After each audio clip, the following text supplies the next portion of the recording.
Hello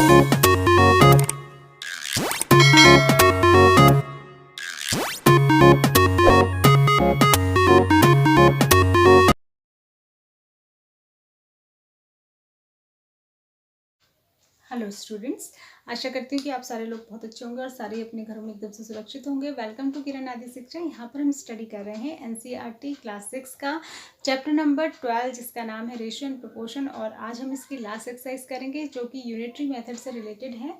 लेकिन उससे पहले मैं आपको बता दूँ, अगर आपने प्रीवियस इंपॉर्टेंट वीडियोज़ नहीं देखी हैं जिसमें मैंने पिछले 11 चैप्टर समझाए तो फटाफट से चैनल को सब्सक्राइब कीजिए। वहाँ पर 6 क्लास की एक प्लेलिस्ट है, वहाँ पे जाके आप सारी प्रीवियस वीडियोस देख सकते हैं और फाइनल एग्जाम्स के लिए अपने सिलेबस को इजीली घर बैठे आराम से लॉकडाउन में रिवाइज कर सकते हैं। साथ ही क्लास 6 to 10 के लिए सारी ही क्लासेस की वीडियोस वहाँ पर हैं, तो आपके छोटे बड़े भाई बहन दोस्त रिश्तेदार पड़ोसी सभी इसका फ़ायदा ले सकते हैं, वो भी बिल्कुल मुफ्त। लेकिन उसके लिए आपको चैनल के लिंक को उनके साथ शेयर करना पड़ेगा और ज़रूर से आप शेयर करें, ये मेरी हम्बल रिक्वेस्ट है, क्योंकि जब ज़्यादा से ज़्यादा लोग इससे फ़ायदा लेंगे तो ये मेरे लिए भी एक मोटिवेशन होगा। हम शुरू करते हैं। यूनिटरी मेथड, यूनिट शब्द का नाम होता है, मतलब होता है वन, एक। ठीक है, तो जब हम एक के लिए कोई चीज़ फाइंड करते हैं और उसके बाद जैसे देखो, अगर मैं आपसे कहूँ एक पेन, देखो बहुत आसान होता है। अगर मैं आपसे कहूँ 1 पेन 5 रुपीज़ की है तो 5 पेन्स कितने के होंगे, तो आप बहुत इजीली बता देंगे कि मैम 5 × 5 यानी कि 25 रुपीज़ के 5 पेन्स आ जाएंगे। लेकिन अगर मैं इस क्वेश्चन को ऐसे बताऊँ कि 5 पेन्स 25 रुपीज़ के हैं, तो ये बताइए 100 पेन कितने के होंगे। तो आप थोड़े से, छोटे बच्चे थोड़े से कंफ्यूज हो जाते हैं, क्योंकि जब एक का रेट बताया जाता है, ठीक है, एक का रेट बताया जाता है और ज़्यादा का पूछा जाता है तो उसको बताना आसान होता है, सीधे मल्टीप्लाई कर देते हैं। लेकिन जब मैं कहूँ कि 100 पेन 500 रुपये के हैं तो 1000 पेन कितने के होंगे, तो इसमें मैं एक का नहीं बता रही हूँ आपको, पहले 100 का बता रही हूँ फिर 1000 का पूछ रही हूँ, तो इसमें कंफ्यूज हो सकते हैं। तो हम क्या करते हैं, पहले जितने का भी हमें बताया गया है उससे हम पहले 1 का निकाल लेते हैं कि अगर 100 पेन 500 रुपये के होंगे तो एक पेन कितने का होगा, तो ये निकाल लेते हैं। तो इससे क्या होता है, क्वेश्चन आसान हो जाता है। इसी को कहते हैं यूनिटरी मेथड। पहले 1 के लिए फाइंड करना, फिर उससे ज़्यादा जिसके लिए भी पूछा गया उसके लिए बता देना। देखिए हम क्वेश्चन से समझेंगे तो बहुत आसान लगेगा। ठीक है, क्या पढ़ रहे हैं हम पढ़ रहे हैं यूनिटरी मेथड, और ये आपकी एक्सरसाइज नंबर 12.3 इसी से रिलेटेड है। ठीक है, देखिए कैसे, तो मैं 12.3 में आती हूँ। ये कह रहा है पहला क्वेश्चन, देखिए, if the cost of 7 metre cloth is 294।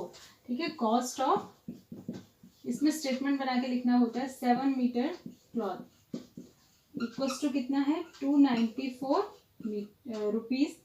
ठीक है, ये इतने रुपीज़ हैं। Find the cost of 5 metre, और 5 मीटर क्लॉथ की आपको कॉस्ट निकालनी है, ये क्वेश्चन है।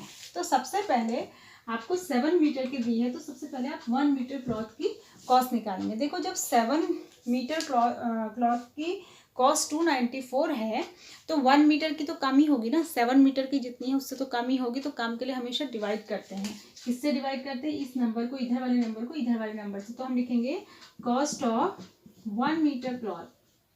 वैसे इसको कॉस्ट नहीं कहना चाहिए, 1 के लिए जो होता है वो रेट होता है, रेट हमेशा एक का होता है। ठीक है, rate of 1 metre cloth equals to हो जाएगा 294 को हम 7 से डिवाइड कर देंगे। ठीक है, तो ये हो जाएगा 42 रुपीज़। अब हम इजीली जो है 5 मीटर का पूछा तो आप 5 मीटर का निकाल लेंगे। 1 मीटर क्लॉथ 42 रुपीज़ का आता है तो 5 मीटर ज़्यादा का आएगा, तो ज़्यादा के लिए मल्टीप्लाई, तो देयरफॉर का साइन लगाएंगे, therefore cost of 5 metre cloth. अब बहुत आसान है, जब हमें 1 मीटर का रेट पता है तो हम 5 मीटर के लिए 5 से मल्टीप्लाई कर देंगे। 5 2 10 का 0 कैरी 1, 5 4 20 21, 210 रुपीज़ हो जाएगा। देखिए कितना आसान है। तो इसी को कहते हैं यूनिटरी मेथड। जब हम 1 के लिए फाइंड आउट करते हैं तो ये मेथड क्या कहलाता है, यूनिटरी मेथड। पहले 1 के लिए निकाला, फिर उससे ज़्यादा जितने के लिए भी पूछा गया है उसके लिए आप निकाल लेते हैं। ठीक है, उसके बाद सेकेंड क्वेश्चन है। सेकेंड क्वेश्चन में देखिए क्या पूछ रहा है, ये कह रहा है एकता अर्न्स ₹1500 इन 10 डेज। देखो 10 डेज में कितना अर्न करती है, पूरा स्टेटमेंट बना के लिखना आप, मैं शॉर्टकट में बता रही हूँ, 1500 रुपीज़। ठीक है, इतना। तो एक दिन में कितना कमाती होगी, पहले ये निकालना पड़ेगा। तो हम लिखेंगे इन 1 डे शी अर्न्स एक दिन में कितना एक दिन में कम ही कमाएगी, 10 दिन में इतना कमाती तो एक दिन में कम कमाएगी। कम के लिए हम क्या करेंगे, डिवाइड करेंगे। तो 1500 को 10 से जितना डेज है उनसे डिवाइड कर देंगे तो ये आ जाएगा 150। तो यानी कि एक दिन में वो 150 रुपीज़ कमाती है। अब आगे पूछा उसने 30 डेज में कितने कमाएगी, तो एक दिन में 150 कमाती है तो 30 डेज में 150 से ज़्यादा कमाएगी। तो इन 30 डेज में कितना कमाएगी, 1 डे की सैलरी को 30 से मल्टीप्लाई कर देंगे तो ये हो जाएगा 4500 रुपीज़। तो ये है यूनिटरी मेथड, ठीक है।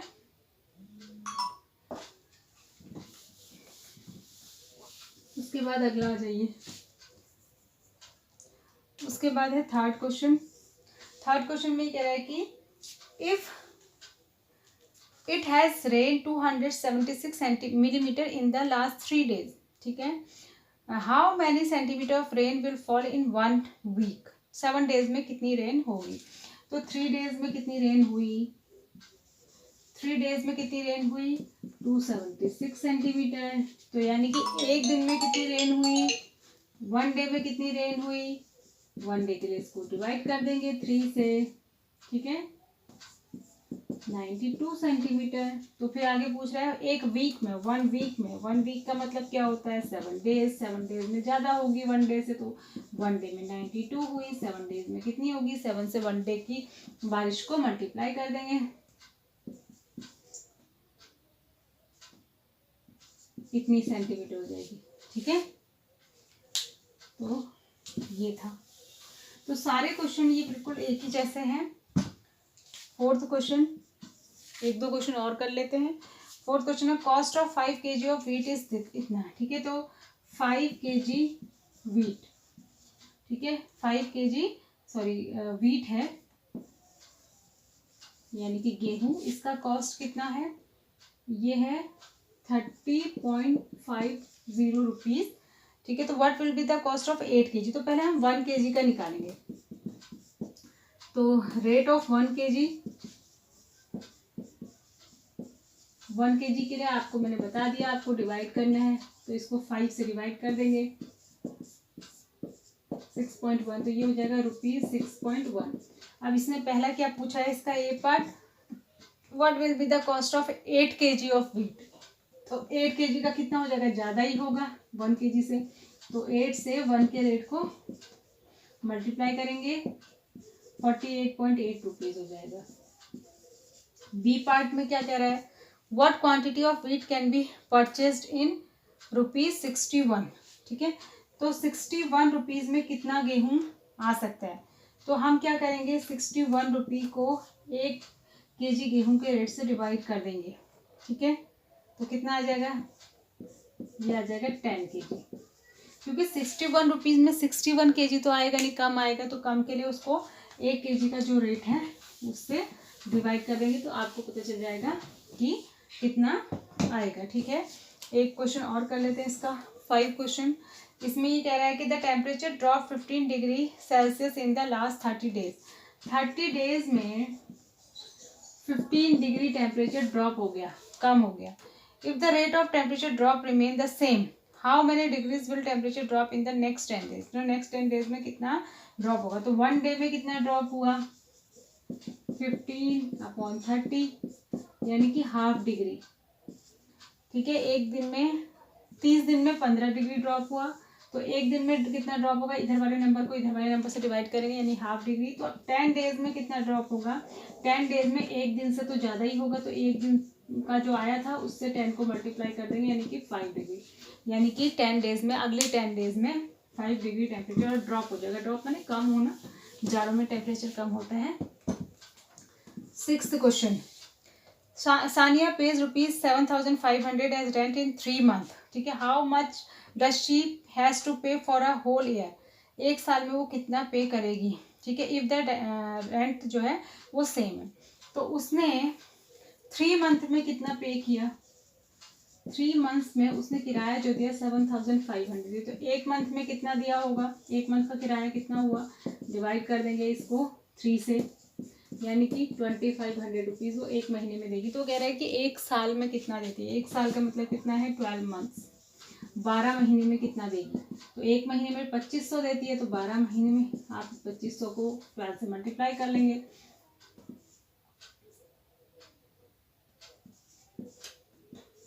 कितना देगी, 30,000 रुपीज़ वो 12 मंथ में दे देगी। ठीक है। 7th क्वेश्चन देखिए। 7th क्वेश्चन में कह रहा है cost of 4 dozen bananas is 60। 4 dozen bananas की जो कॉस्ट है वो कितने रुपीज़ है, 60 रुपीज़ है। तो 12.50 रुपीज़ में कितने बनाना खरीद सकते हैं पूछ रहा है। ठीक है। तो 1 डजन का कितना हो गया रेट, 1 डजन का कितना हो गया, 60/4, यानी कि ₹16, 16 रुपये के 1 दर्जन है। तो 12 रुपीज़ में 12.5 में कितने आएंगे, कितने केले खरीदेंगे। अभी 1 डजन का मतलब है 12 केले, 12 केले आते हैं 16 रुपये के। ठीक है। 12 बनाना 16 रुपीज़ के आते हैं। तो एक बनाना कितने का आएगा, 16/12।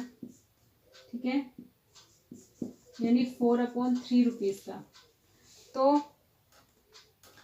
12.50 में जो है कितने बनाना खरीद सकते हैं, तो इसको 4/3 से डिवाइड कर देंगे।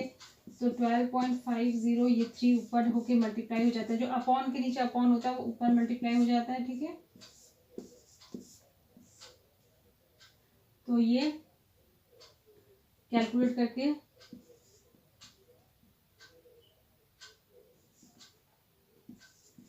इंटू 3, तो ये मल्टीप्लाई करके जितना आएगा उतने बनानाज आप 9 समथिंग बनानाज आप खरीद सकते हैं। ठीक है। तो अभी इसमें ये मैंने आपको 7 क्वेश्चन इसके बता दिए। अभी इसमें 4 क्वेश्चंस बचे हैं, 8, 9, 10, 11। और मैं चाहती हूँ कि इनको आप खुद से ट्राई करें। इतने सारे क्वेश्चंस मैंने आपको बता दिए तो आपको ज़रूर से यूनिटी मेथड समझ में आ गया होगा। नहीं आया अगर एक बार में तो आप वीडियो को बार बार देख सकते हैं, आपको ज़रूर से समझ में आएगा। और नेक्स्ट वीडियो में हम जो है नेक्स्ट चैप्टर स्टार्ट करेंगे। तब तक के लिए अपना ध्यान रखें, सुरक्षित रहें। Thanks for watching, God bless you all.